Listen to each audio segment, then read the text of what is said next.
Welcome to the Let Me Be Free podcast. My name is Jackie. And my name is Alwynn. We're two sisters from Ireland living in Australia, navigating our healing journeys together, and this is our podcast, Let Me Be Free. We'll be interviewing everyone who's helped us to get us where we are today, whether that's therapists, loved ones, people from our Facebook group, Let Me Be Free the Wounded Inner Child, or people who we've never met but have had huge impacts on our lives. Follow along with us on this journey as we try to dissect what has really worked for us in the hopes that you too might be freed. Before we jump into today's episode, just a friendly reminder, guys, to have a look in the timestamps in the description to make sure that all the topics that we discuss today are comfortable for you to listen to. Hi everyone, welcome to another episode of Let Me Be Free. Today I'm going to interview a craniosacral therapist.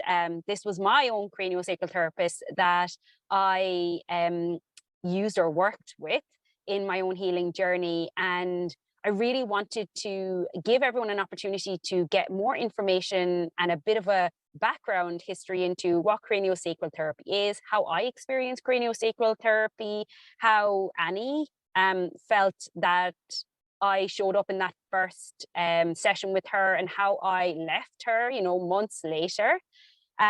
So welcome, Annie. I'm so glad that you've come here to chat to us today. Yeah, pleasure to be here. So I want to ask you to start off. 3 fears and 1 happy memory. What would you like to share with us? Well, I think when it comes to fears, I kind of have an overall existential fear of climate change in terms of how it affects humans and animals and life as we know it. And then on an more individual level, I think my fears are probably around health and, what would happen if someone close to me had a severe accident or, that type of thing, or if I lost my myself or was in a lot of pain. I think those are kind of the types of fears that I have. And happy memories, that's an interesting one. I think the classic one to say would be, when my kids were born, but I think that's relief actually when they pop out. I think probably my happiest memories are when I feel really proud of something that I've achieved or accomplished, but not really just accomplished, like, I can put that on my CV kind of thing, but more just like when I did something that I surprised myself by doing. And give us an example of one of those. What comes to your mind? Because you've achieved a lot, to be truly honest. You're very much a high achiever if I've ever seen one.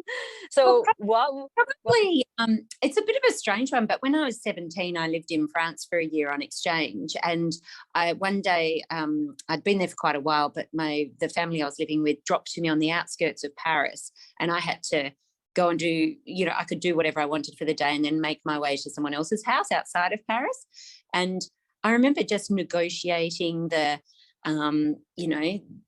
tube or the underground there, and going to a couple of museums and art galleries, and then getting to someone else's house at the end of the day. And I went, oh, wow, I did that in a foreign country on my own.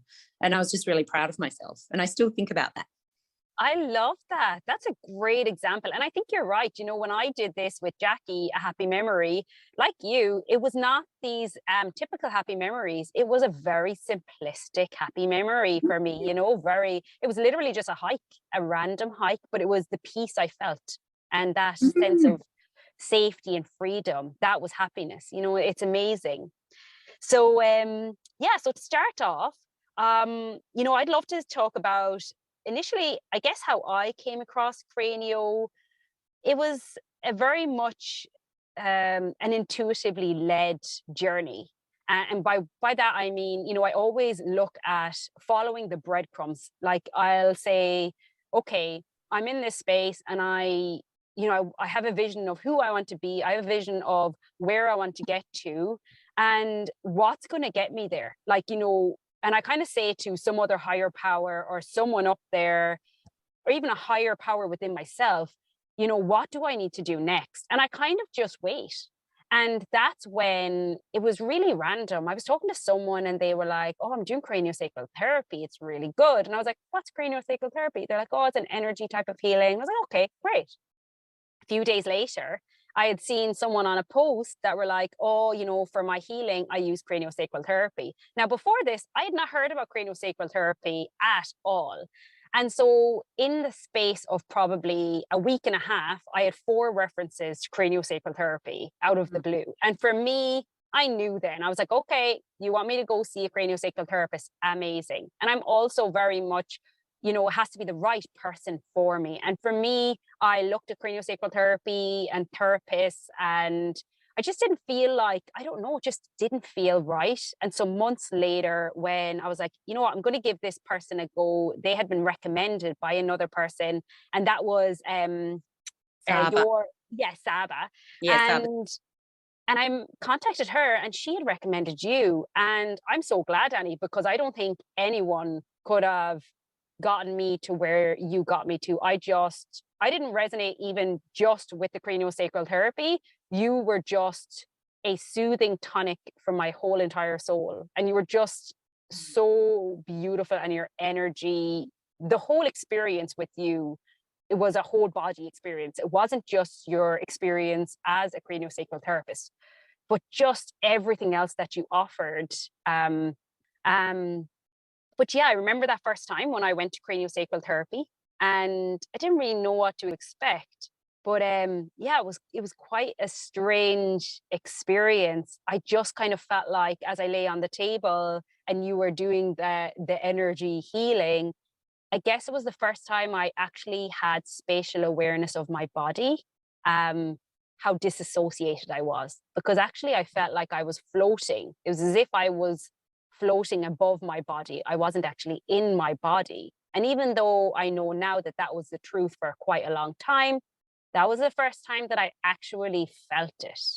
Oh, And it was fascinating. I just remember lying there going, oh my God, what the heck is happening here? But it was as if a ghost, that's the best way I could describe it. It was as if there was a ghost of my own energy, the same same as me, but a kind of like a see-through me, kind of floating above me. That is a very fascinating description of dissociation, and the fact that you just became aware of it. I hadn't actually realized that it was the first time. Yeah. Oh, wow.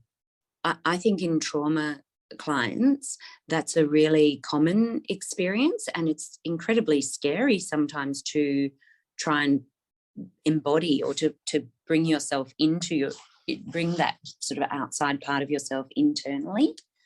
And so, and that's probably the part of Cranio that I really enjoy, is that you can, our aim is not to force ever, it's to give space, and it's always on your terms. So that's that's really fascinating though, of your memory of that. And I think that's it. Like, you know, when I felt that, it was really empowering for me because I felt very safe. You know how important safety is for trauma, people with trauma.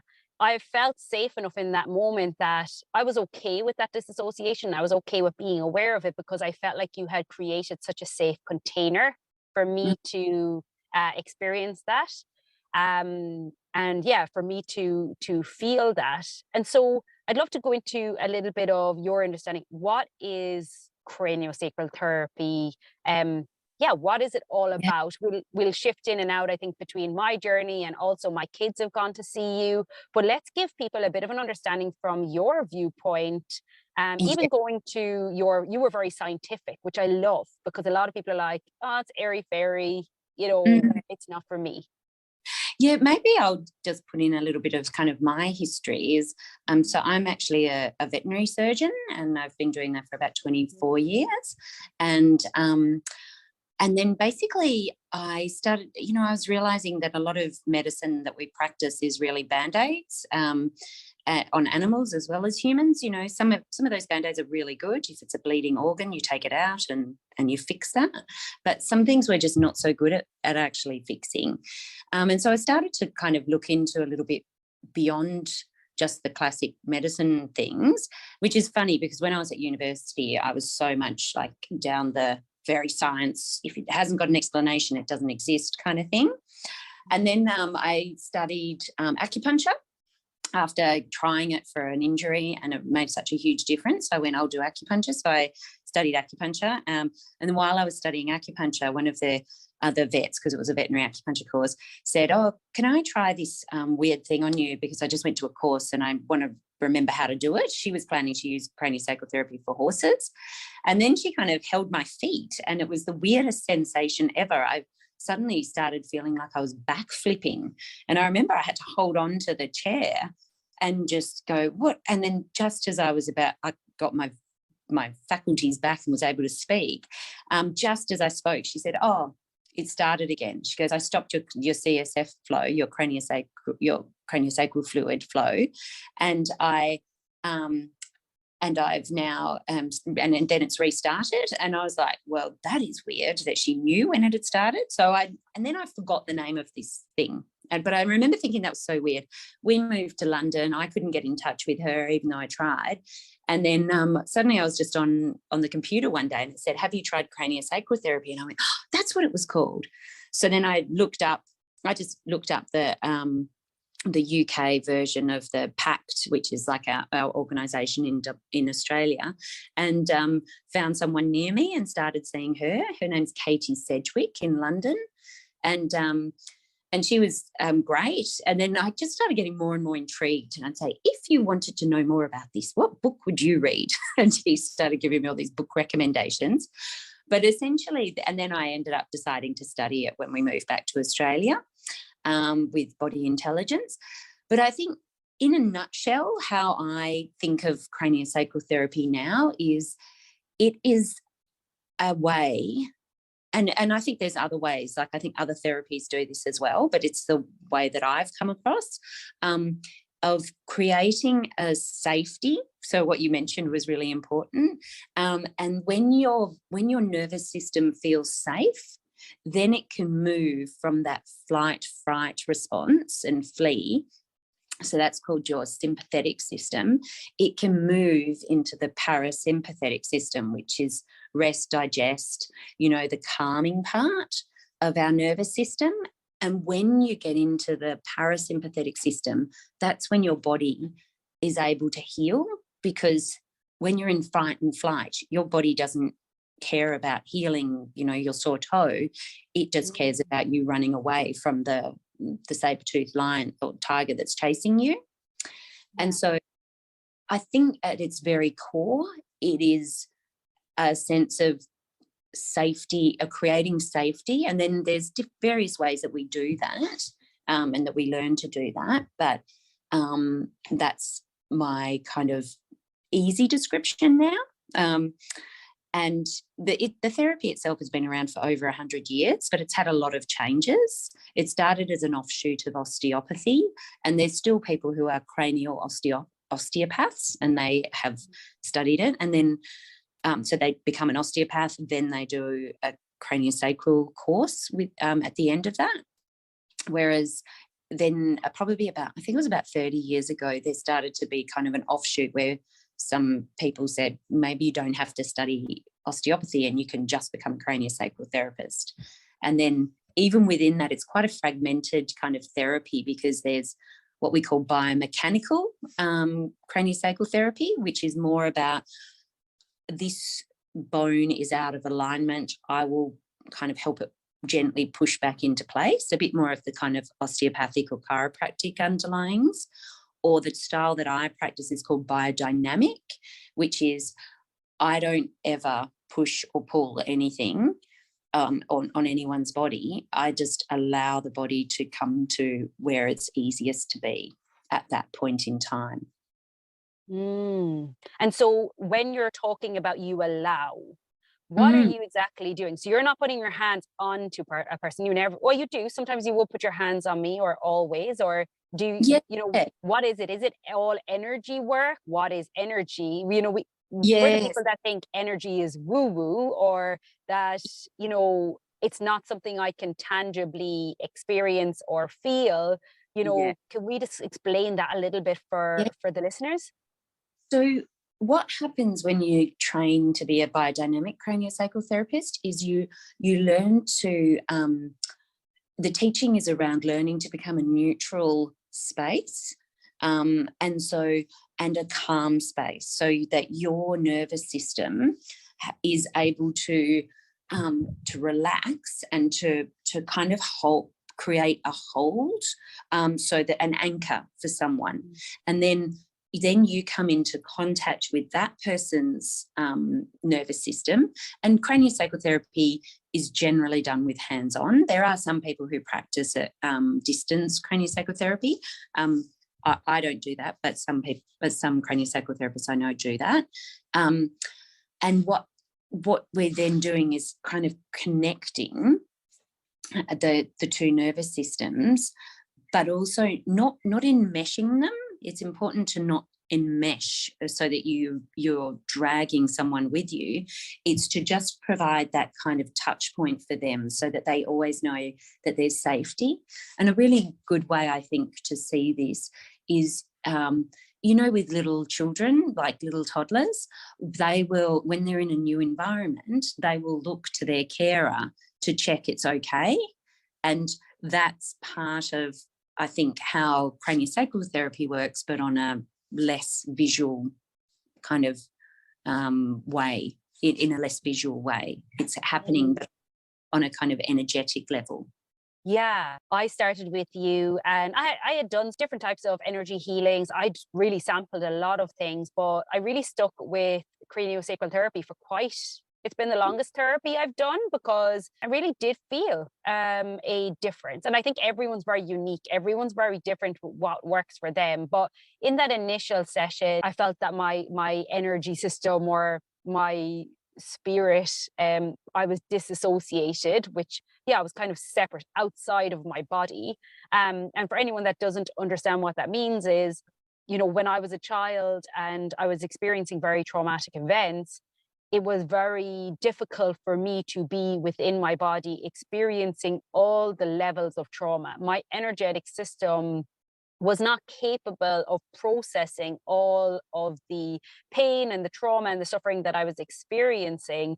And so, like Annie's saying about that fragmentation of even craniosacral therapy, I had that fragmentation of a part of nearly my energetic system. It just kind of, the best way that I describe it is, it's as if, I compartmentalized a part of me that's outside of myself. So it didn't have to experience the pain and the suffering. So it was kind of like, the way I see it, and this is just my perspective of it, is it's as if there's a floating part of me that is kind of hanging around my body, but it's not within my energetic system, because it's not safe enough to come and integrate into my body.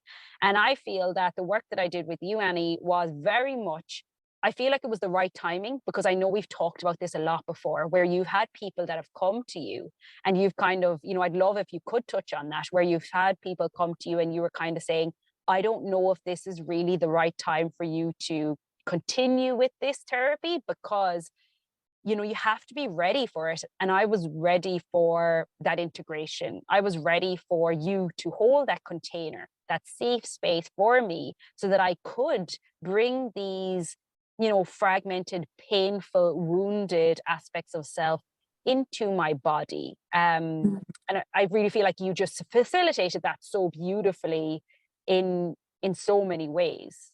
Look, and you are right in that. In terms of that, it does come at the right time for people. And I really liked when you said you heard about craniosacral therapy 4 times in a week, because I have what I call the rule of 3. People don't actually, I have a few clients who say, I've recommended my friend to come to you and she hasn't come yet. And I say, oh, don't worry, she'll need to hear it a few times before she comes, because it is a strange therapy that people have never heard of, and they're a bit kind of, what's this?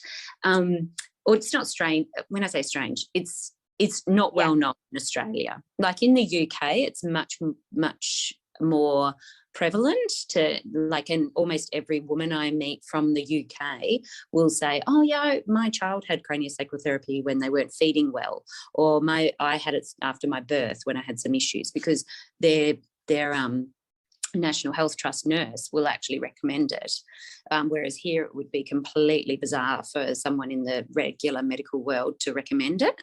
Although I sometimes now get a few referrals from doctors who I don't know. But I would, yes, touching on what you were saying about not being integrated, that's a really important point for two things. One is that talking therapy is, it's really hard to integrate when sometimes the things that have happened to you might have been when you were pre-verbal, or when you were so in fear that the area of your brain that deals with words just went offline. So you don't actually, not you personally, but people don't have words to describe severe trauma because it is so indescribable. And so then doing a talking therapy can sometimes just hold things in place and not actually move forward in integration, because you're trying to put words to something that doesn't actually have words. And that's probably what I love about Cranio is, you can sometimes, it's always on the person's own terms. So your body, like, I think once you had children, that unleashed a whole lot of memories and concerns about how you would parent, given your childhood yourself. And so that was really making it that your body was saying, I have to integrate this, because if I don't, I'm either going to go crazy, or I think I'm going to, damage my children. Or my kids. Yeah. Yeah. And that it's interesting, because that's a really common time when I see clients, or particularly women, when they start to have this suppressed trauma from childhood, feelings of helplessness, and then suddenly they have children, and they might have reached really great heights in their careers and they feel quite in control of that, and then suddenly they have this screaming child that they can't keep quiet, and they just completely frazzled and out of control, and it brings them back to that sense of helplessness, which then leads to them seeking help, because they realize they're out of their depth. Yeah. Isn't it amazing that kids can they're such helpless, such innocent little beings, and they can just bring us down to our knees with I think that mirroring with their helplessness and their unapologetic request for their needs. It's like, I have needs, I want them to be met. And us as adults, we're like, I don't know how to meet my own needs. Never mind, take care of your own needs. This isn't something I learned as a child. I learned to suppress my needs. And now you're unapologetically asking for all of these things that I was deeply shamed for in the past. And like you said, when I came to you, I'd love you to give me some insight. What is your thoughts about who was I when I started with you? And how did I progress? I'd love you to give me a bit of insight into that as well.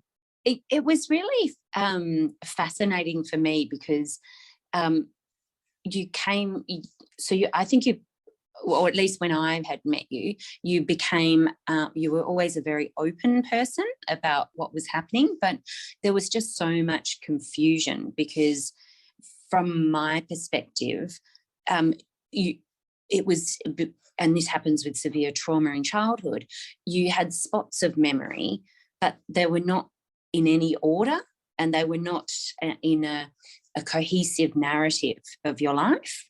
So then I think what was happening is there were so many triggers for you that if the kids did something, like, it would bring out some self-hate, which you could then mirror onto the kids, because how dare they be so needy? Because when your needs weren't met and you were shamed for them, then that made you hate yourself.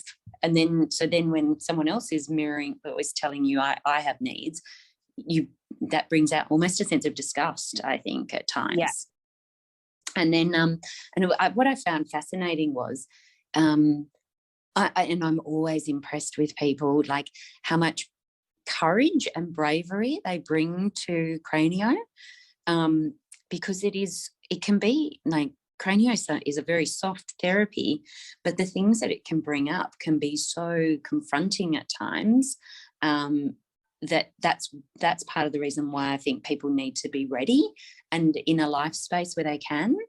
Like, I wouldn't necessarily always say that having 2 really young kids full-time at home would be a great time to kind of process all your trauma, but I also think you had to.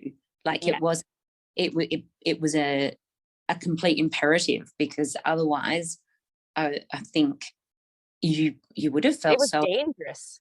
Yeah. I was dangerous at that point. Like, and I mean that in the most, I don't have any regrets about that, because I couldn't control my trauma responses, but I had no real autonomy or control or awareness of how to deal with my trauma. And so it was like vomiting anger, vomiting aggression, vomiting pain everywhere. And it was so toxic. There was no option for me. I just had to get help. Even though that would make me in many cases feel worse initially, because, as you said, it does bring up those extra layers. And energetically, did you find any difference, like with regards my energetics initially? What was your perspective on that? Oh, my perspective was very much about dissociation. Like, I remember in the first few sessions feeling like, wow, there is so much dissociation. I don't even know if you're in the same room almost, from my perspective. And it was so really negotiating that, because I think dissociation gets a very bad rap, because people say, oh no, I'm dissociated, but dissociation has a very important role. It's our body's way of protecting us when something really traumatic happens. And I think too often we kind of say, oh, you shouldn't be dissociated, and no, you shouldn't in the long term. It's living to not live an embodied life is a less juicy life.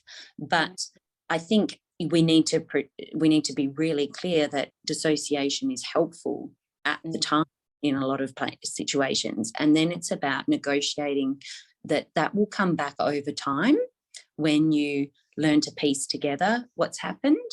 And it also doesn't mean you have to relive everything. That's the other probably really important thing to say is, I have some clients who, really address dissociation and trauma, but they may never have told me what their trauma is. They've never put it into words. We've never actually discussed it.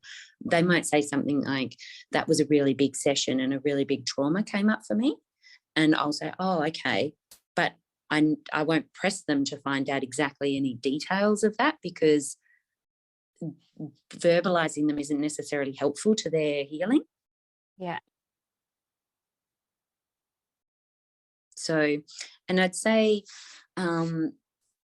it was really interesting seeing how you negotiated this sense of self, and also the sense of your young self. Like, I think over the course of your sort of having craniosacral therapy, there was a really strong shift in terms of,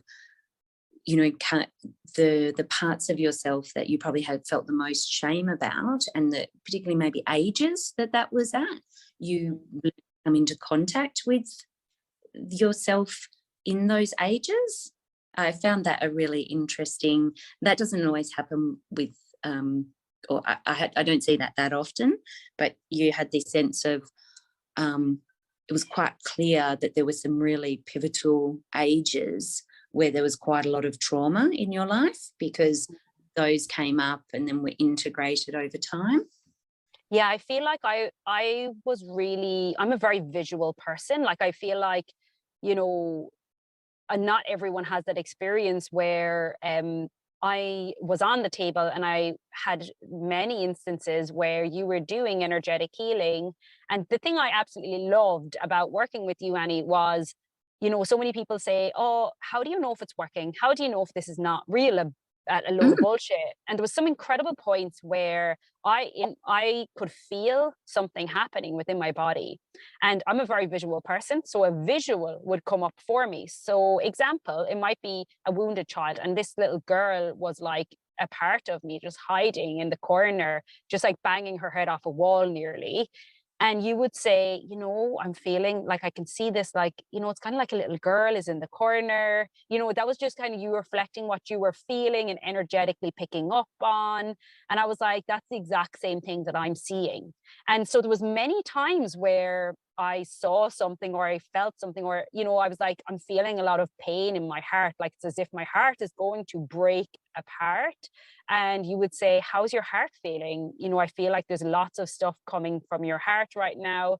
And there was so many different times where you really validated what it was that I was experiencing within my own body and within my own environment. And also, with the visual aspect for me, I know not everyone is visual because my husband's obviously gone to see you as well, and his experience was different with as well.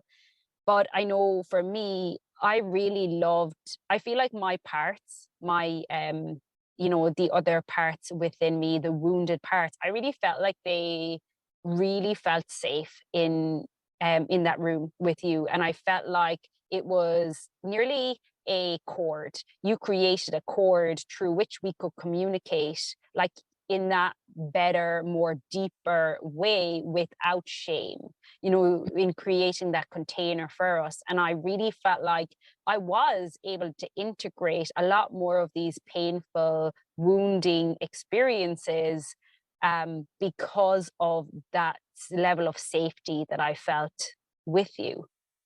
Yeah, and that's lovely to hear, because that's exactly what we try to do. I think what's also quite fascinating from my perspective was I was always amazed at how little rage and anger that you had, Yeah. and particularly initially, like almost it was really fascinating to me because I would be so curious, like, why are you not feeling angry about this? Or and and that I think came up over time quite a lot. That it was that anger and grief directed at yourself, and Yeah. it took a long time to um to for you to recognize, I think, that things that happen to you as a child are not your fault. And it was Yeah. a really instructive thing. I learned a lot from you as a client in the fact of just how deep we can blame ourselves, and we as a society are almost taught to victim blame, Yeah. and that we actually embed that into ourselves, and it's really hard to break free from. And I think as well, perhaps harder for women as well to display anger. There's really societally it's quite hard for women to be angry and not just to be seen as hysterical. Yeah, definitely. And it was so true. Like I remember that as we went on, and yeah, I didn't have any anger. Like it's as if I had all this anger that I would project out towards the kids and, towards myself, such deep, deep, deep self-hatred, self-loathing. And I definitely felt that within our sessions, and I verbalized that, I was very verbal about how I felt about myself, as time went on. And I just really did recognize recently how unsafe it is for us as children when you're being abused or where you're being neglected or shamed as a child. It's very, it's near impossible to then also project your anger at your parents. You know, you can't see them as being the cause of your anger, because that's not going to help you to survive. It's not going to help you receive the love, connection, acceptance, belonging, safety, nurturing, food, shelter that you need. And so what am I to do in that situation? Well, I have to blame myself. It's not their fault that they are choosing to abuse me. It's my fault that I must be just so disgusting and so horrible that, you know, that I deserve it. And so everything got flipped on back onto myself. And I recognize, you know, recently that so much of my anger that I project out, say, onto my kids, and what I recognize as being the depths of the anger that I felt towards my kids has been because my parents were able to project all of their own wounding and their pain and their suffering and their anger and their shame onto us helpless children. And because they couldn't project their anger onto the people who hurt them and created them to be the parents that they became. And so I was essentially just recreating that generational cycle. I would not allow myself to turn that lens onto those who actually deserved it and, you know, say, this is your fault, mom and dad. You know, this is all of the people who abused me's fault. It is not my fault, because that was never a safe way I learned on how to experience anger and blame. It was choose someone more helpless than you and shift that blame onto them. And you know, that's, I think, one of the things that I most admire about you is that you have genuinely taken on the work of the intergenerational trauma, and you're able to see it in that bigger picture light, which is, and I think you've been able to do that really very much from the start. So I don't want my children to go through this. And I need to stop this cycle. And I think that is just such a wonderful attribute and such a wonderful goal to have, you know, whereas we can get stuck in that anger cycle of just being really angry at, you know, the people who harmed us, but actually taking that and saying, I'm not going to pass this forward, is such a big and courageous step. And the funny thing is, you know, when we say that, you know, I'm not going to pass this on forward, the worst thing is that you nearly have to get worse before you get better. You know, when I was working with you, my anger was ferocious. My rage, not towards the people who actually deserved it, but projected onto the kids, my own helplessness, my own powerlessness. And, you know, I recognize that in those moments, I could have just said, this isn't working, you know, like this isn't, I'm better off just like taking some antidepressants or trying to do something that's going to just stuff it all down rather than work through it. I'm not saying that antidepressants don't have a space, not at all. But in that moment, when I was really struggling, you know, I really was very conscious of, I want to break this generational cycle.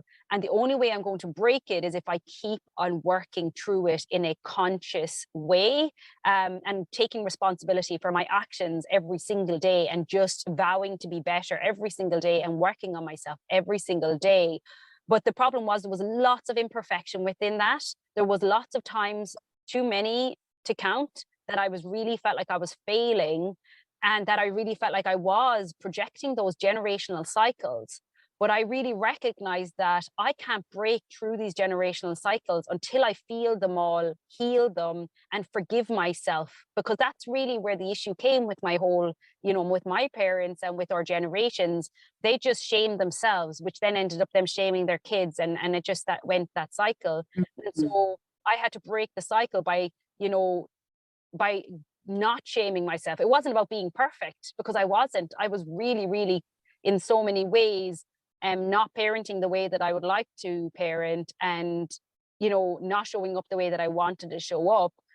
But I just had that vision that I know that if I just keep on taking one step at a time, I will one day get to the point where I can break these generational cycles, and I will heal the wounds that I've created in this moment with my children. And actually, it's a good segue, because my boys came to you as well.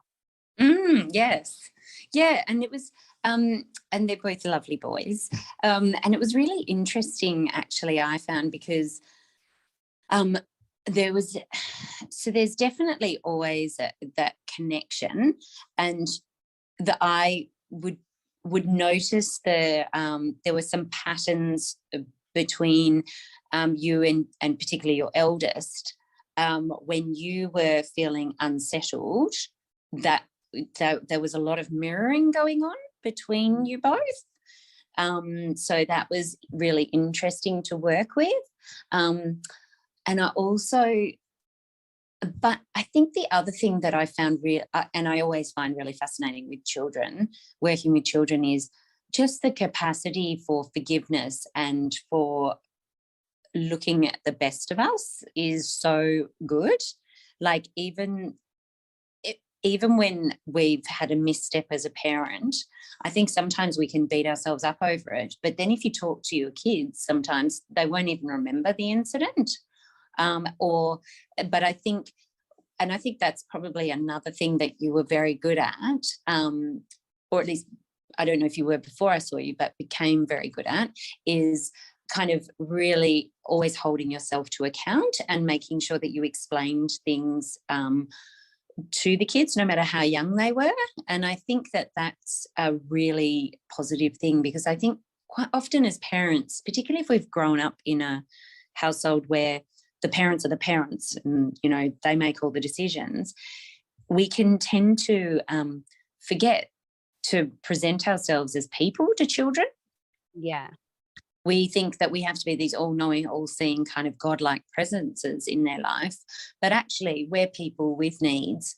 And, you know, sometimes mummy doesn't feel like reading because she's tired and things like that. And so, and I think that's part of how we create empathy as well, is that, you know, kids see you as a person who makes mistakes but is able to get up and try again and to thrive. So I definitely found there are some interesting patterns that you can feel in mothers and, well, even in fathers as well, actually, but in families there's patterns that arise. And I think I'm always intrigued, and I don't have any data about this, but I'd be so intrigued to know, like, if a child has a lot of craniosacral therapy when they're young, for example, can they shift some of those patterns without having to do that kind of conscious work you have to do as an adult? I'm so intrigued about that idea. I think if the parent has done the work on the generational, like on their kind of layers of the generational wounding, you know, I feel like as long as you repair, as long as you're open and communicate with your child, and then, like, so there was different elements for me of helping my children heal and process through the trauma of what they experienced with me. And, you know, even in utero, like, you know, there was from the moment that both of them were conceived, I was severely traumatized. My energy, you know, I was very disassociated initially. I was so disconnected from them. You know, I barely even felt, you know, I really felt very little connection to my kids, you know, before I started healing. Before I started, my repressed memories came up. It was as if I was a stone. That was way more painful to me than the rate. To be truly honest, when I look back on it, what brings me the most sadness is the years where I had Bobby. I had no conscious awareness of my trauma, and I wasn't there energetically. I wasn't connected to him. I couldn't let him into my heart or into my space because that was never something I had learned. I was so disassociated. And you would think to yourself, why would he want to be around me if I'm so terrible? Like, as your self-hatred would then go, how could you want me? Yeah, all subconscious though, you know, on a conscious lens, I was like, oh, I'm a great mom. You know, I feed them the right food. I don't let them watch TV. I was following all the principles of what everyone tells me that you're meant to do to be the perfect mom. But I always knew, I always had this inkling that there was something missing, that there was just something not right. I knew it in my heart and I knew it in my soul. And it was only when I started healing that I was like, oh, wow, like, I didn't even know that they existed, really. It was kind of like I wasn't, like you said, I wasn't even in the room with you. I was so disassociated from my body, you know, I wasn't really there. It was like a robot. I was nearly a beautiful robot that was doing all the things that a person's meant to be doing, but there was no energetic connection, which I feel was a lot more which caused me a lot more sadness than the part of me and the person who I became, where I felt everything, but I was able to then repair and show up with that conscious awareness and create that separation, or create, you know, that togetherness and that connection that wasn't there before. But I think that there's a few things for me, which is definitely holding responsibility and being accountable and repairing and doing the work to actually change. Because kids, you know, if you keep on saying to a kid that you're going to change, you're going to try and be better, and you don't actually do anything to change, well, you're just going to teach your kid that that people don't keep their promises, you know. Whereas I was very much actively always trying to change, and that was always a big thing for me. You know, if I can just be better than I was yesterday. And then the other side of that was the craniosacral element, which was, I was like, I know that they've stored a lot of trauma in their bodies from the experiences that they've had with me. You know, I've seen Bobby, sometimes my eldest, I've seen him disassociate, like he'll stare into space sometimes when I would react. And so I could actually physically see him checking out of his body, you know? And I was kind of like, the only thing that I can do right now is repair, and then, you know, eventually start putting in that work to, say, bring them to you, to craniosacral therapy, to try and shift and move some of the stuck energy. And then on another side to that, it's allowing him then to release that safely in my presence as a healed parent who can hold space. Yes, and exactly that's how it pays forward, because in actual fact, when you have craniosacral therapy and you experience that sense of someone being that anchor that you can come back to and check in with, that then allows you going forwards to be able to do that for others. So your nervous, it's kind of like a pass the parcel of relaxation, I guess, or calm. Yeah. And so you're able to sit outside of it. And it is interesting, because on that note about dissociation, there are times when I will actually advise, or at least not make sure that people feel like it is an option for them to dissociate when they're having a really emotionally overwhelming moment, because dissociation can often help you to get space. It gives you that sense of, I'm looking down at this situation, and it can allow you to go, oh, what is my body doing now? Am I holding my breath? So if I give a good example, just say you're about to go into a meeting with your boss, and they're going, you know, you suddenly you sense that it's going to be a bad meeting, and they're going to tell you things that, you know, are something wrong. You know, it's what you'll actually inadvertently do is you'll probably start holding your breath, and you'll start to hold tension probably in your jaw, maybe in your hands and your upper body. You might contract your gluteal muscles, your bum, like you're sort of perching on the seat, like ready to run. And if you can give yourself, with some people, what I say is, it's no bad thing to dissociate. Find out, where do I sit in this room? And often people will be in a corner of the room looking down. And then I say, and then just take that time to observe your body. What's happening? So that then you start to learn what's happening for you. And then learn that, you can then go, oh, wow, I'm not actually breathing. That's interesting. So then you can go, maybe I should take a breath. And it gives you that sense of space. It's funny for me, because disassociation for me acts in a different way. Like, the way that I experience disassociation is, I'll be talking to you here, and then suddenly, like, it's as if all thoughts, you know, I've lost all thoughts. I've lost any capability to, it's not that I can't speak, I can speak, but it's as if you've taken all of the brains and all of the thoughts out of my mind, and I'm like a hot air balloon, or a balloon that's floating up and up and up and up and up, and I'm above my head, and it's kind of just like this expansion of energy, but I'm not necessarily looking at anything.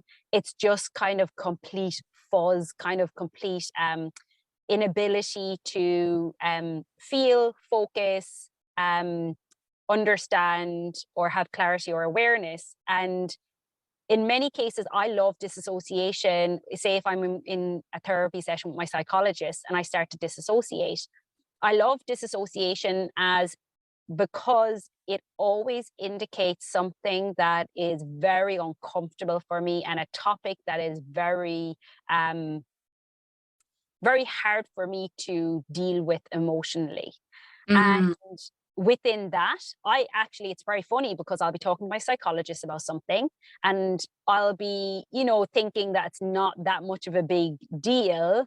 And then I'll start disassociation. I'm like, oh no, this is a much bigger and much deeper than what I'm aware of. And so it gives me an opportunity to check in more deeply with myself, to self-soothe, to talk to that inner child within me and be like, wherever you believe that you are right now, we're here in this moment. I'm, 34 years old. I'm here with a very kind psychologist, and she's very safe, and she's not going to hurt you, and I'm not going to hurt you. And so I create that self-talk until eventually that energy kind of, it's as if like it's a bomb, like it's all the energy's out there, and it all filters down into my head and into my body again. And I can rethink and have the ability to answer a question again.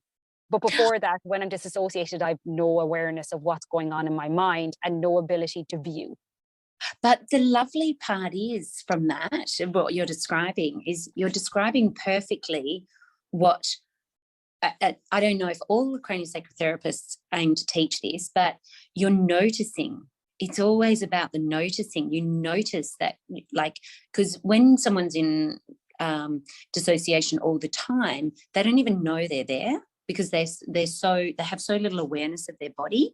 Whereas what you're describing is fantastic, and it makes me super happy to hear it, because what you're describing is, I now am so aware of my body. I can tell when I'm starting to become dissociated, and then I'm not able to speak and I'm not able to do these things, but I'm aware. So sometimes when I'm at parties and I don't want to explain too much about craniosacral therapy, I just say, I teach body awareness. And that's exactly how you've described it, because, and it is why sometimes, like, I've had some clients in the past where I'll say to them, look, I think you should stop coming to me for a while, and you probably should go and get a talking therapy. So go and see your psychologist, because some of the things that are going on in your head are disrupting or stopping, blocking what's going to happen in your body. So it becomes, you can kind of feel it in the session. It becomes a bit of a session of, they feel like they're fighting a lot within themselves, and things to happen, but it doesn't happen, and their head's telling them for it to happen. So explain that a little bit more, because that's very intriguing and very interesting. So can you give us an example of kind of what's happening there when that happens, or what's going on? Yeah, look, I can only say that I'll bring up just one example in my mind. So it was a woman I'd been seeing, and she was usually seeing a psychologist, but her psychologist went away, and she was having a lot of childhood trauma come up, right? And it was how she was processing that mentally.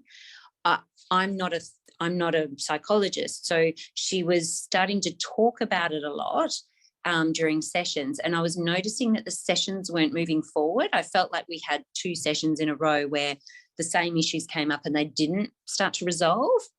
So I actually said to her at that point, I said, I think, I don't know what's happening. I can't exactly explain it, but I think when you've seen your psychologist, then, and you feel ready to, then you should come back to me.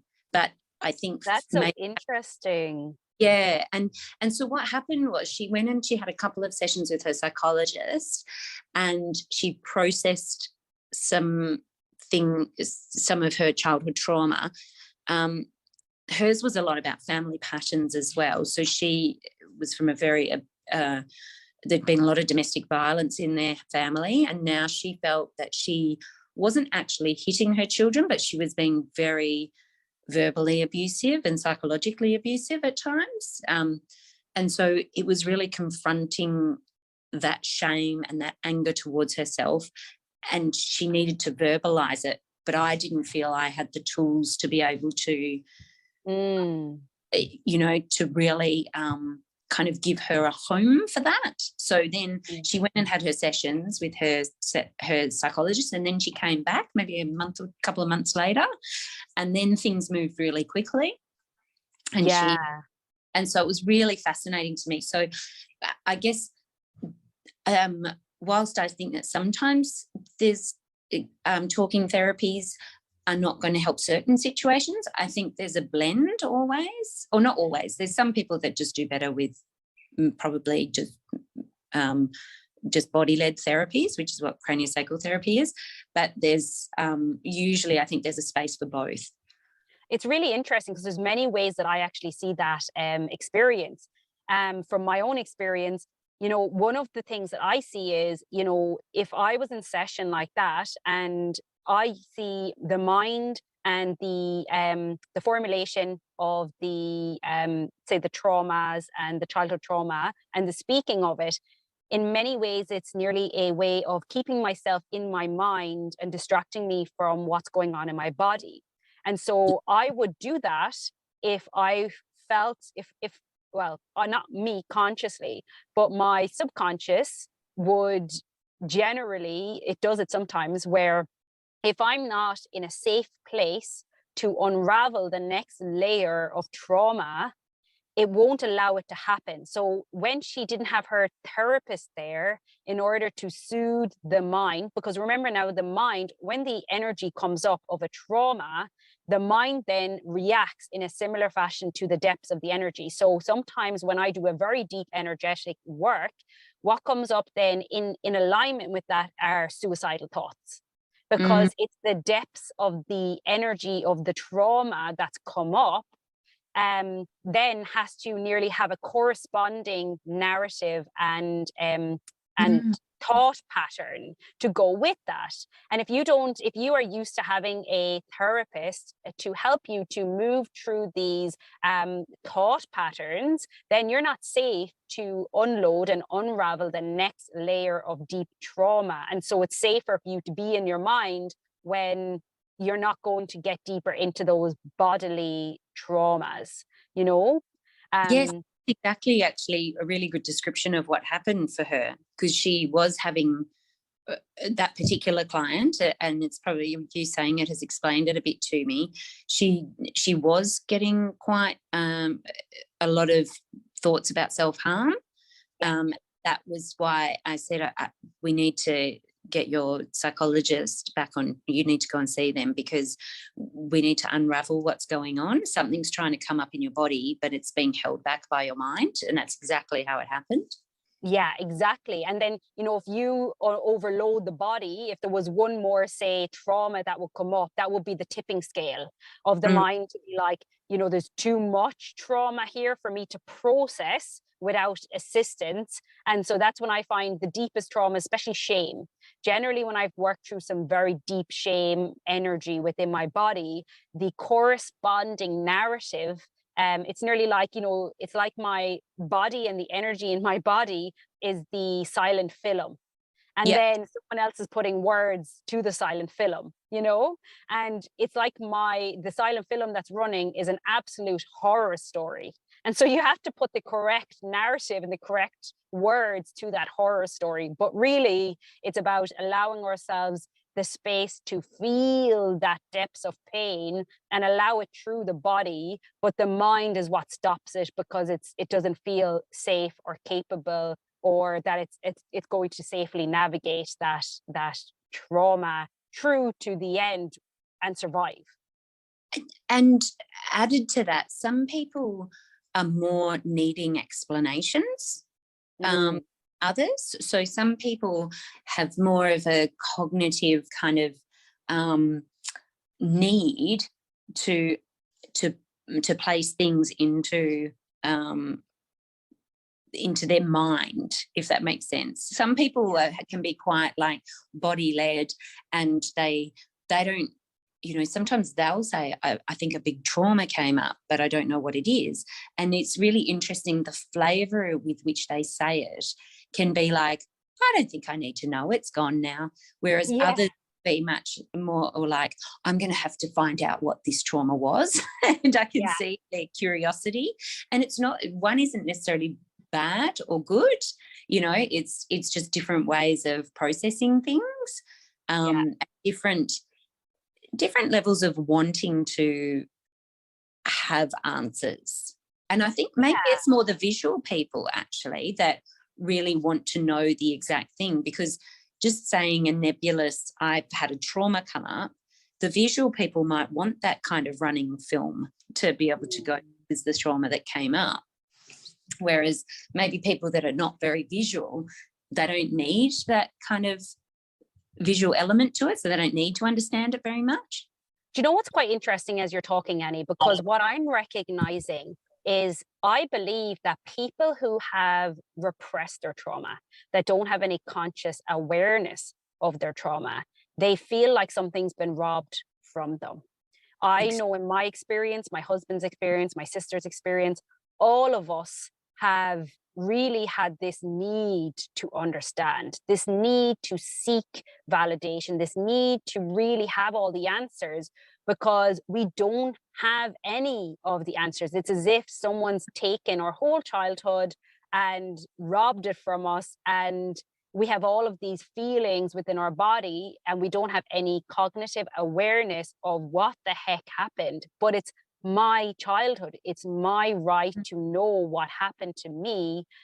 And it feels so wrong. It just feels so unfair that other people, say for me, you know, other people have, even friends that I knew as a child or a teenager, they actually have more awareness of who I was as a teenager or as a child than I have of my own childhood. I've spoken to some of them, and the details that they can give me about my life, I couldn't even give them a fifth of those details. And it makes me angry because it feels like something was robbed from me. And so I feel like when you remember all of your trauma, it's like, I don't really need to know what specific one it was. I know it's in a long stream. But when you have no conscious awareness of your trauma, and suddenly you do have awareness that there's something there that's not right, you definitely have more of a need to understand. But it's a very dangerous, it's something that has to be very much navigated carefully, because you can go way down that rabbit hole and it actually creates way more pain and suffering within your life. So there has to be a balance with how much you seek to understand and how much you accept. I'm just got a curious question here. If you had come from a family that had a lot of photos and a lot of like little videos of you growing up, do you think that could replace it? Like, I'm just curious. No, because I find that anything that I would have seen, any of even the images that I have from when I was a child or a teenager, they're like they're like the Instagram reel, you know, that kind of way. So nothing's true. It's all just a bigger formulation of the lie that was our reality, you know. And so it is that disassociation and disconnection from reality that really affects us, people who don't have that awareness of what actually happened to them, or are only kind of peeling back the layers of what may have happened or what the reality of their childhood actually was. And do you think if just one adult from your childhood came to you and said, look, this is what I know, and it confirmed a lot of your memories that have come up, do you think that would be enough? Like, what would be Does that make sense? Yeah, definitely. That's a really good question. And I'm just going to sit with it for a second because it definitely would give me a sigh of relief. And it would definitely, it really would bring a lot more. I've accepted a lot of it, really. But the problem with that is I feel like, if that one person could come in and validate everything that had happened, but yet my siblings and my family didn't believe it still, I feel like it kind of wouldn't really, I've already accepted it to that degree. I guess it just causes us a lot of pain that no one else will accept it, or no one else can accept that it's a possibility. But definitely there would be validation within it. Whereas before I would have thought that would be only what I needed. I know now throughout my own healing journey that, it's about what I accept within myself, what I know to be true. And really, that doesn't matter about what other people think. Even if it is someone that's going to validate me, I feel like it won't really fix what's been taken from us. And that's kind of how it's impacted our family, which really has brought us a lot of pain and sadness, because there's some really beautiful people in our family, and that's it. But I did want to actually ask you something about the kids, because I have a lot of clients that say, their biggest fear is that they've traumatized their kids beyond, recognition, that there's no coming back. And I'd really love to see your thoughts on, obviously you saw the boys from the beginning to maybe the endish. We're still going through it, and I'm sure there's still more. But I'd love to get your take on that. What would your response be to that? And could you give any kind of any insight into how my boys were experiencing it energetically and how they kind of moved through that?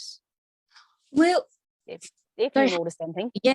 So what I would say is definitely Bobby, your elder son. I think that he and I always couldn't work out whether it was just because he was older or whether there was a different kind of connection with you and him. But he definitely was. He seemed to have far more awareness, I think, of that. Was my perception, because when his system was a much more changeable system. Oh, sorry, when I talk about system, his body, the way he came would be quite different at times, and it seemed to correlate with what you were going through. Whereas with Shay, I would say and whether it was because he was younger or whether it was because he was shielded by an older child, I don't know, but he was much more steady, if that makes sense, in terms of how his body presented every time. So that would be how I would say there. In terms of if we do irreparable damage, I really think that my view nowadays is, so long as there is restitution and so long as there is taking responsibility, then it's always repairable. That's my opinion now. And if I give us just a small example from my own life, when I have 3 kids, and when my third child was born, my middle child was 3.5, and he didn't cope very well with having a younger sibling. He was quite nasty to him as a baby. I couldn't leave him in the same room and things. And anyway, it wasn't, and I remember being really angry at him about it, and he was 3.5. And then when my third son got to 3.5, I turned around and looked at him and I thought, oh my God, he's still just a little child. And so I actually spoke to my now 7-year-old child, the middle one, and I said, Drew, I'm really sorry. I don't think I gave you enough love and attention when Timmy was born, because I think I was struggling to cope with having 3 kids, and I was I didn't realize how little and how much love you needed. And it was really interesting because, you know, he was only 7, and I just remember his eyes. He just stared at me. He didn't have any words. And then it was really interesting because I just really felt a change in how we reacted to each other and how we responded to each other. And I look on that and I think that's actually the key, is repairing, but also having that insight. So Definitely.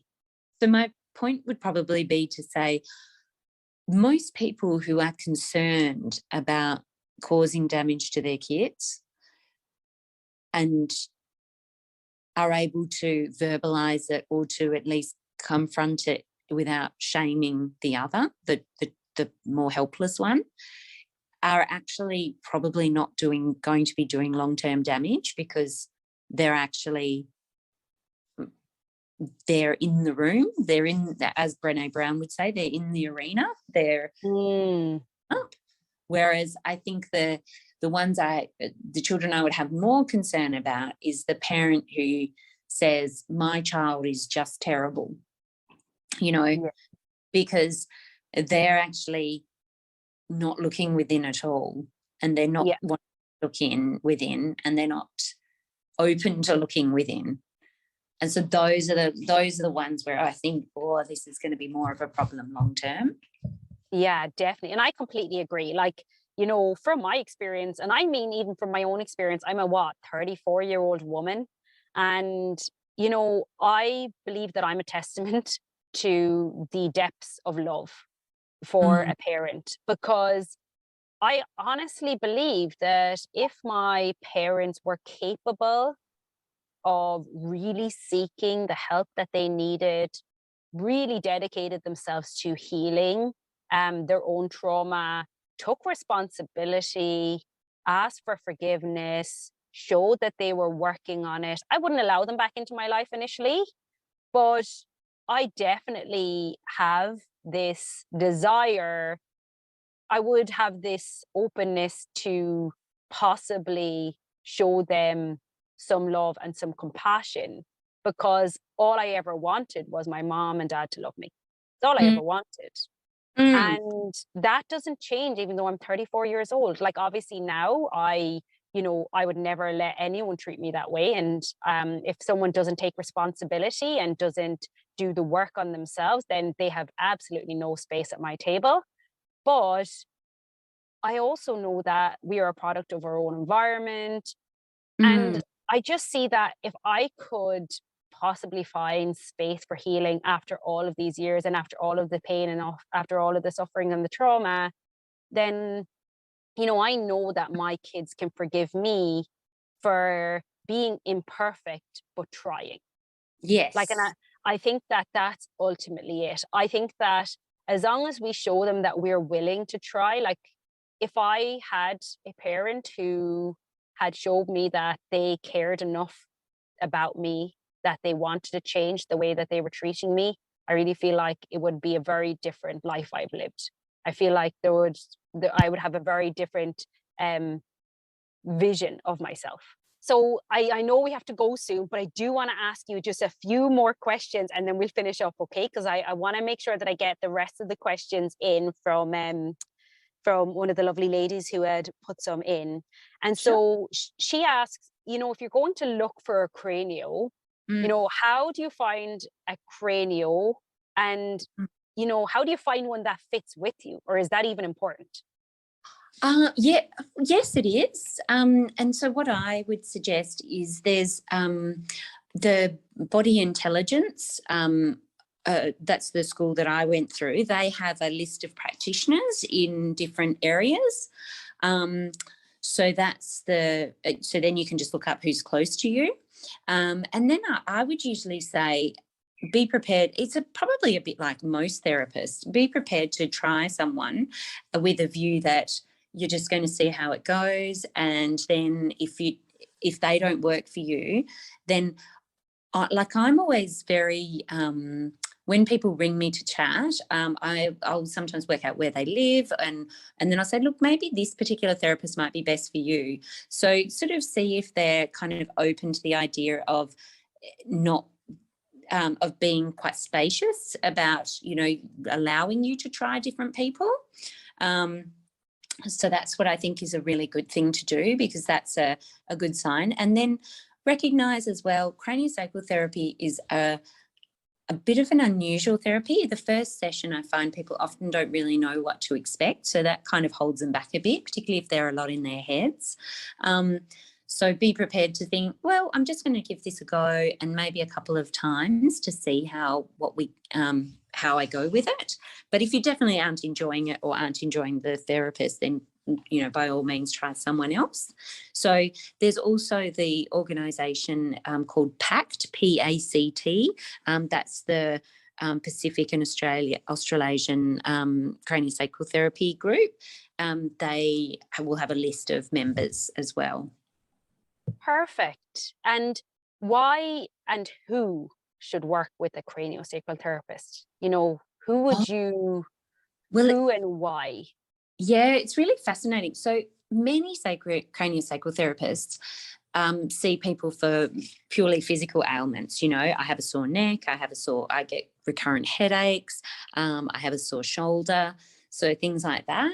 And I definitely see people for that as well. The majority of the time, though, what I find is people start to recognise that they're feeling better overall, so they'll come for other reasons, or they'll actually, I definitely have people that come purely for trauma. You know, they'll recognise that they have trauma. And with trauma clients, I would be very, I've definitely had trauma clients who I'm not necessarily the best practitioner for, and I'm quite open in saying that. You know, sometimes they can be, and they might have a very, very delicate system, or there might just be something that doesn't gel, and I will definitely recommend that they see someone else, or maybe try other therapies first, you know, because there can be different things that respond. Because I think one of the things that I've really realised over time is I was a bit kind of evangelical about craniosacral therapy for quite some time, but now I realise it's probably just accessing energy.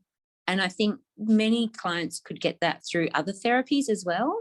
And maybe in the hands of a different therapist, they might do something that's totally different, but brings the same results.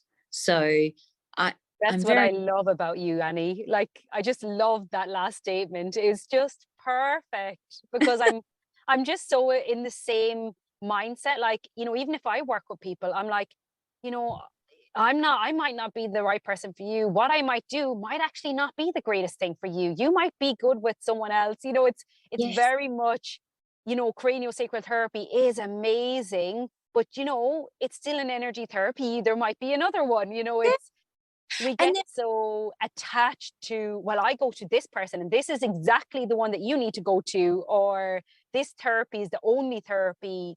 Therapy is so fluid. Healing is so fluid, and so there's so many ways to heal, you know? Exactly. And, you know, there will be some people where just doing yoga might end up being their pathway to healing. They may never actually pay a therapist per se, and they might just do it all via, you know, that. So I think it's really important to recognise that everyone will have a different journey. And I think what I tend to say to people, and I know it probably sounds silly and it sounds a bit fake to do it, but I actually say to people, create a different bank account and put aside money in that, and then just try a number of different things. And the reason I do that is because if you try and say, you're really putting yourself first, and that's a big step in the whole healing process, is to be able to say, I'm valuing myself, and this is why I am committing this amount of money to doing this, because I am putting myself first. So it's more about that mindset of I am placing my well-being at the top, at the beginning. Oh yeah, definitely. And you know what? I really feel like that's actually the catalyst for healing. It's the intention that you make.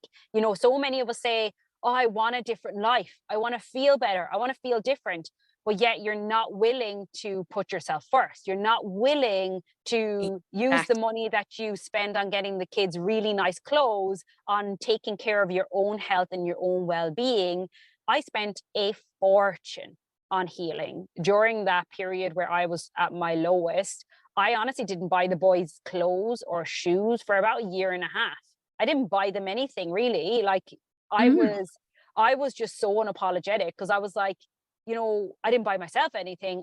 Every single cent that I had went into healing, because I was like, as I said to Rob at the time, I was like, you know, it's either I arrive at the end of next year alive or I arrive dead. That's the difference between me actually getting help right now and me not getting help. And so I think we all can agree, and the kids would agree if they were able to verbalize that right now, that having a mother that's here and mentally stable, or even a joyful mother, if you're not suicidal, it's even just having a mother that can feel joy and to be connected with, is so much more beneficial and fine and important than having your kids have holidays or the nicest things. That's spot on. And the other impediment is sometimes, and I've come across this with clients before, some people are quite invested in their drama that comes from their trauma, or that comes from, so it's actually, they're often clients that come in and they say, I can't be like this anymore. I've had all these dramas. And then they actually, though, don't realize that part of their identity is their drama. Yeah. And so those particular clients can get really scared of Cranio. Like they have this real love-hate. They say, I want to, like, I'll have a session, and they say they want to rebook. And it's so funny because I always note them as a question mark on my bookings sheet, because I think, I don't know why, but this person's not going to come back. They're not ready for Cranio. Yeah. And then sure enough, they'll have something dramatic happens that means that they cannot make the appointment. And then they'll try and rebook 5 different times, and then they just won't come back. And so what I would say is, you know, for some clients, I would say, be honest with yourself. If part of your drama is part of what you think is interesting about yourself, you know, sit with that a little bit and just recognize that at this point in my life, I enjoy the drama of my life, and it is a part of me, and I don't necessarily want it to go away. That's really a big first step to recognize. And it's not even about the enjoying the drama. In most cases, it's about the familiarity of the drama, because when we are feeling that sense of, you know, oh, my life is, you know, horrendous and everything's catastrophic and everything goes wrong and this is crazy and that's crazy, and you're living in that chaos. In many cases, as much as we don't want to feel that way, and a part of us is like, I hate this, there's another part of us that's like, yeah, but this is something I know. Chaos is what I know. I feel safe to an extent within chaos. I feel safe to an extent within drama. There was always drama with my parents, you know, and so it's like, well, I feel safe in how to navigate the world when it's unsafe. You know, it's as if that's what feels familiar to me. But as you said, it's really about getting honest with yourself, about recognizing, do I want to be this way? Because if we are having a life that is mirroring, you know, as you said, these patterns, like patterns of consistent things that are happening that are bad, we are looking for evidence of that within our lives. You know, we have a belief system that bad things happen to me. And so we are looking for evidence that bad things happen to us. That's familiar. But going to something like Cranio, I know when my husband went to you, he had that first session and he talked the whole way through, he said. And I was like, yeah, that's generally like, that's that mind. Like, as long as I stay in my mind, I don't need to feel what's going on in my body. And I noticed an energetic shift afterwards. Like, he definitely was a bit more emotional, and he didn't go back to you for quite a long time. It's a bit scary. yeah, he went back again then, and he had a really big emotional release, and he hasn't gone back again. And I know that, you know, everyone has their own path, and that's completely Mm. perfect. But again, I know for him that that kind of embodiment, I don't know if he's really at that point where he really wants to be at that level of feeling and processing all that's in his body. And that's totally okay too. Mm. And meeting people with where they're at is the other. Exactly. So sometimes I will say, like I remember with one particular client, I was at the stage where I thought, oh, some really big things are going to come up for her and she had a lot going on in her life, you know, really young kids. And, you know, I actually thought to myself, I'm going to have to tell her that I don't know that it's best if she keeps going just at this point. And it was really interesting because she came in and she said, look, I've really enjoyed this, but I don't think I think it's going to go too deep and I don't want that stuff to come up. And I went, Yeah. oh, wow, exactly what I was going to say to you. And so she's been interested in studying craniosacral therapy now, but it's really interesting that she was able to recognise that her character is she has some things from her past that she's put into a box, and she does not want to open that box, and she may go through her life not opening that box, and that's okay. But it was good that she was able to recognize that Cranio was going to lift that lid, and she would feel out of control with that, and it is Definitely.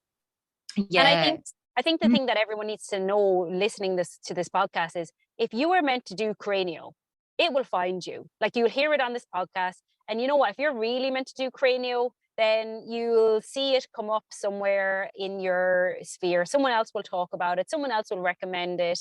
You know, it will come to you. That's my firm belief, that the right therapies will kind of come to us. They'll come up within our awareness on a consistent basis, maybe a few times. And we'll be like, okay, well, do you know what? I'm going to try that, because obviously I feel like I'm getting this message. These breadcrumbs are being left, and it's something that I need to try. That is exactly what happens. And the other thing that I've just been thinking about with what you were saying is, I think that other key thing that Cranio does is, because it helps you embody yourself, it teaches you boundaries. And so boundaries that you have, like when you've had abuse when you're young and things, you don't have boundaries, because those boundaries were never allowed to form, or if they were allowed to form, they were trampled so deeply that you don't even know where they are. So that's where you get the, you know, people who end up with partners who are abusive as well, or they can just have a lot of things happen, you know, and so, and actually one of the things that I love about Cranio is it teaches boundaries. It teaches, this is something that I do need to become involved in, or this is something I don't need to become involved in. And it allows you to have boundaries that are quite solid and quite, not, I don't want to use the word visible, but they're apparent to others.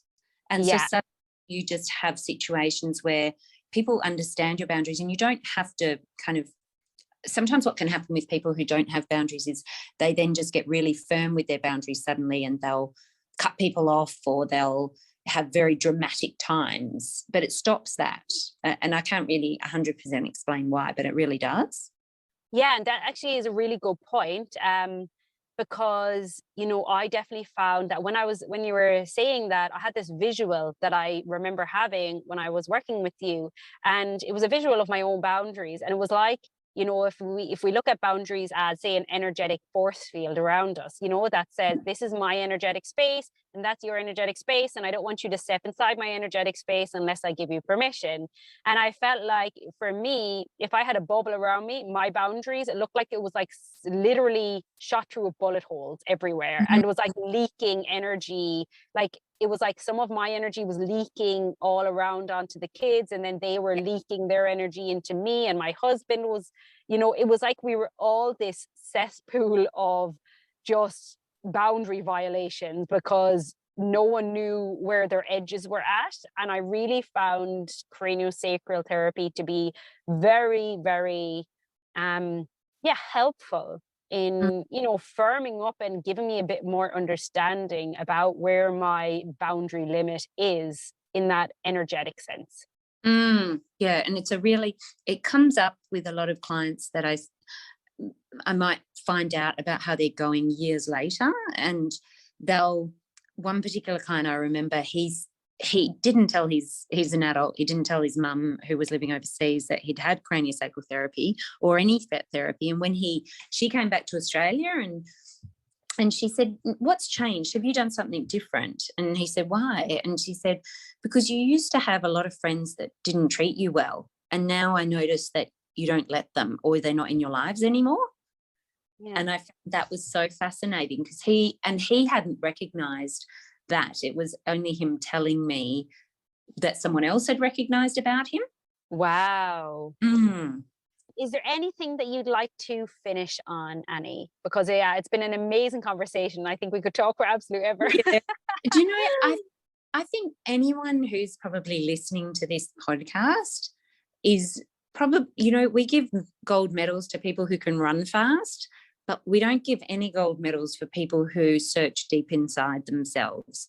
And it's on a societal level, I think that is so sad, because some of the most courageous and bravest and loveliest people I know are the ones who, really take the time to understand and to know themselves and to understand their history and to not pass on hurts to the next generation. So I think it's amazing what you do and who you are. Thank you so much. Thank you, Annie. And right back at you. You're like my little shining star, very big shining star. Okay, now I know that you don't take on that many clients, but would you like me to reference, how people can reach you if they want to, if they're in Australia and if they're in Perth? Or are you too busy now because you are absolutely flat out with so much stuff? No, that's fine. And even if I can't see them, I'm happy to help them find someone who might be able to. I'm always happy to sort of chat to them or email to find out what they might need. Perfect. And help direct them, because sometimes it's maybe just a really good book or podcast recommendation might be a really good pathway for them to start. Yeah, amazing. So can I give your email address below this? Would that be okay? Yeah, sure. Yep. Do you know it? I don't even know. But it's just it's just Anne with an E .rainbow@hotmail.com.